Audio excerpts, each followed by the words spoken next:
और अब हमारे साथ कार्यक्रम में प्रभुदास लीलाधर की जानी मानी एक्सपर्ट अमीषा वोरा कार्यक्रम में शामिल हो रही है। अमीषा जी, गुड मॉर्निंग, स्वागत है आपका सीएनबीसी आवाज पर। क्या हो रहा है मार्केट में, इतनी तेज गिरावट मिड कैप स्मॉल कैप शेयरों में? लोग कह रहे हैं कि बड़े मार्जिन कॉल्स ट्रिगर हो रहे हैं, ऐसा कुछ सुन रही हैं आप भी?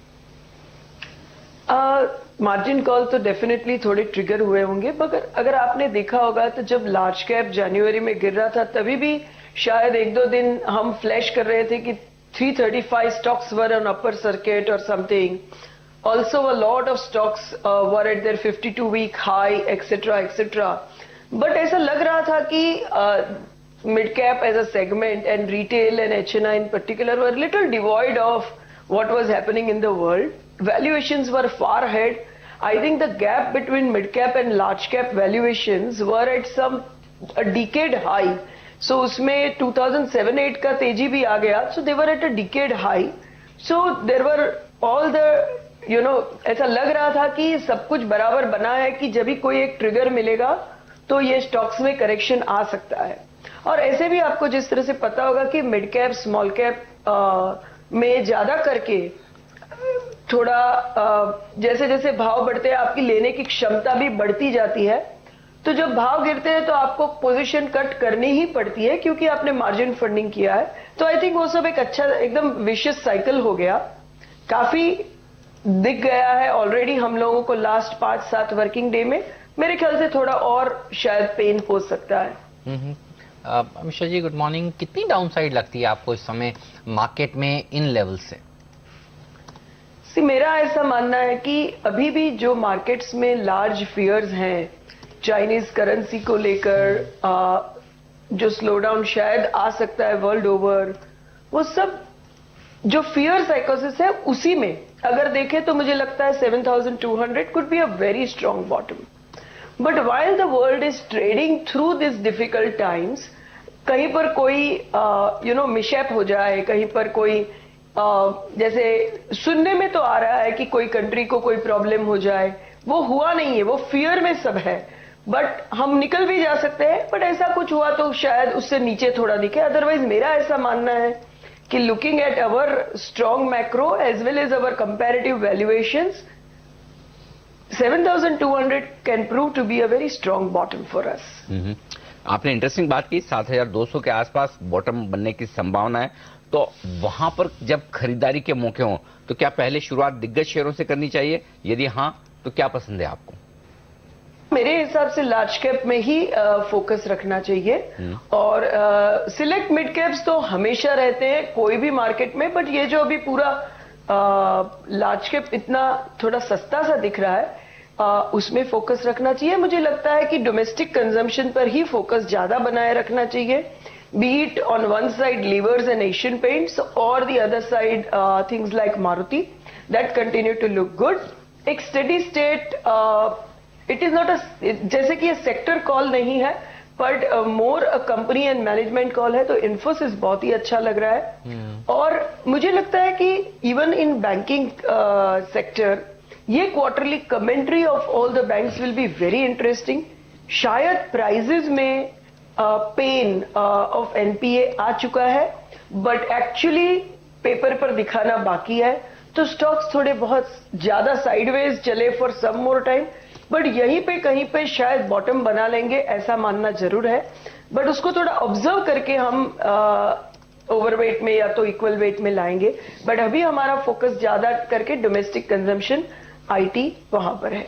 ओके, आपने बैंक्स की बात करी. आज भी हम देख रहे हैं PSU banks relatively out performance दिखा रहे हैं, 1.5% ऊपर है ये सूचकांक. एसबीआई पीएनबी पिछले 2 दिनों से देखिए थोड़ी थोड़ी रिकवरी के संकेत दे रहे हैं. कल एक्सिस बैंक के नतीजे भी आने वाले हैं. ये बताइए, प्राइवेट वर्सेस पब्लिक, इतनी गिरावट के बाद पीएसयू बैंक्स खरीदना चाहेंगे या प्राइवेट बैंक खरीदना चाहेंगे आप लॉन्ग टर्म के लिए? लॉन्ग टर्म के लिए प्राइवेट बैंक ही लेना पड़ेगा, क्योंकि पब्लिक सेक्टर बैंक सस्ते बहुत हो चुके हैं.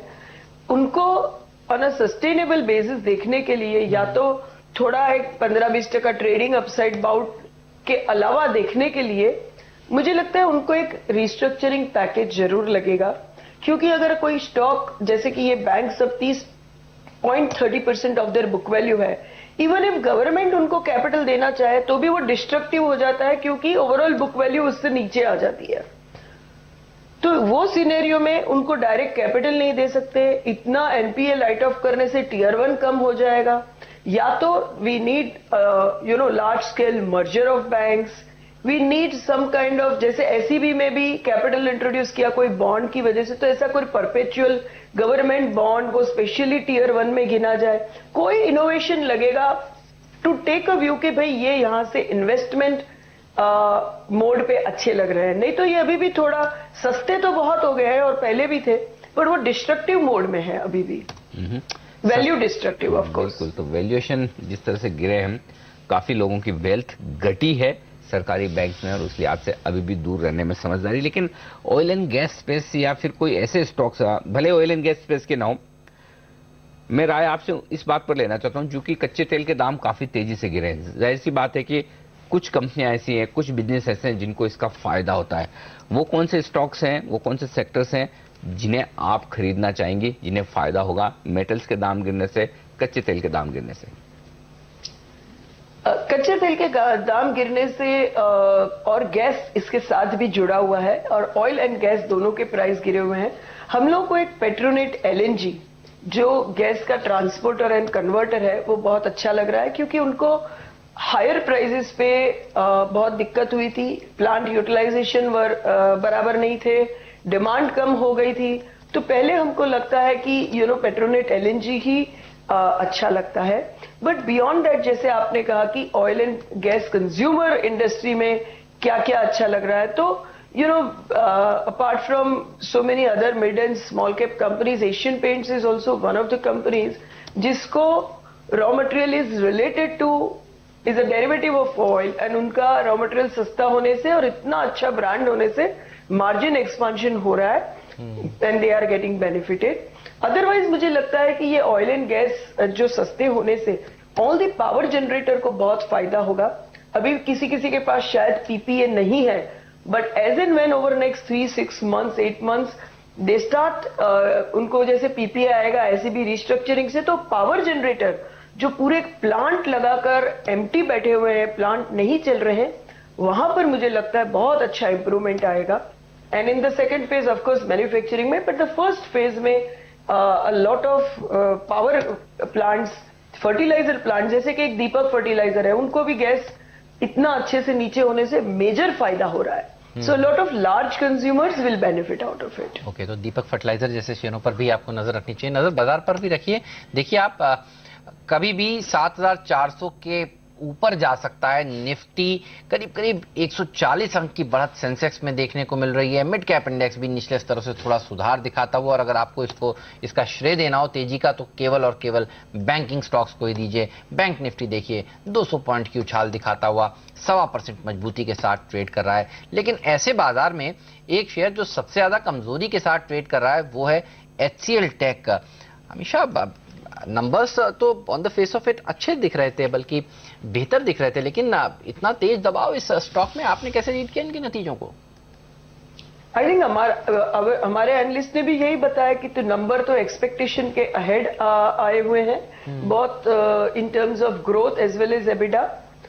मैंने उसके बाद कमेंट्री देखा नहीं है, शायद in discussion with management commentary if there are any further comments, वो मेरा मिस हुआ है। बट जब तक कि नतीजे हैं तो बहुत ही अच्छे हैं मेरे ख्याल से। आपका मिस नहीं हुआ है, अभी मैनेजमेंट कमेंट्री आना बाकी है, और लेकिन 10 बजे के आसपास मैनेजमेंट बातचीत करेगा। लेकिन एक रीजन जो समझा जा रहा है जिसकी वजह से 125 करोड़ का मुनाफा ज्यादा दिख रहा था, अदर इनकम का आंकड़ा 219 करोड़ से बढ़कर 344 करोड़ हुआ है, यानी कि तिमाही दर तिमाही अदर इनकम बढ़ी है लगभग 130-135 करोड़ के आसपास। तो जो कुछ भी अनुमान से ज्यादा मुनाफा दिख रहा था वो सिर्फ अदर इनकम की वजह से था, तो उसे एडजस्ट करने के बाद बाजार को समझ में आया कि इसका मतलब नतीजे उतने दमदार नहीं है, यानी वे उस वजह से थोड़ा सा कमजोरी प्रॉफिट बुकिंग आती हुई दिखी है।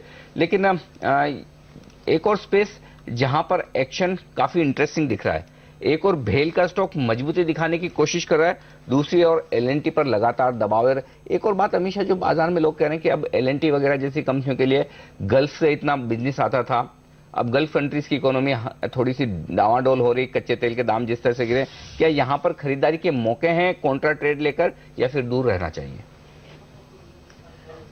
See once again particularly Larsen देखा जाए तो जैसे हम भी लास्ट ईयर उसमें बहुत बुलिश थे, बट जैसे जैसे ये ऑयल प्राइसेस सॉफ्ट 55-60 से भी नीचे $30 तक हो गए, तो नेचुरली नए कैपेक्स में बहुत तकलीफ होने का चांसेस है।